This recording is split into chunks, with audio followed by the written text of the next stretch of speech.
திமுக ஆட்சியில் இருந்த போதுதான், திரு கருணாநிதி முதலமைச்சராக இருந்த போதுதான் கச்சத்தீவு இலங்கைக்கு தாரை வார்க்கப்பட்டது. 1974 1976 அப்போதைய மத்திய அரசு இந்த ஒப்பந்தங்களை செய்து கொண்ட போது அவர்களுடைய தலைவர் அன்றைய முதல்வர் என்ன செய்து கொண்டிருந்தார்? அதை தடுப்பதற்கு ஏதாவது நடவடிக்கை எடுத்தாரா? அதை எதிர்த்து ஏதாவது போராட்டம் நடத்தினாரா? ஒன்றுமே இல்லையே.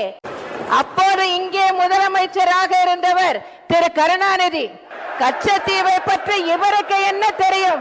எதிர்கட்சியினர் எவ்வளவுதான் கூச்சல் போட்டாலும் உண்மைகளை மறைக்க முடியாது.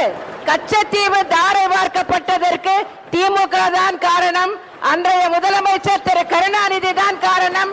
இன்று மீனவர்கள் படும் அல்லல்களுக்கெல்லாம், சகித்துக் கொள்ளும் இன்னல்களுக்கெல்லாம் காரணம் திமுக தான், திமுக தான், திமுக தான். அதை எத்தனை கூச்சல் போட்டாலும் மறைக்க முடியாது.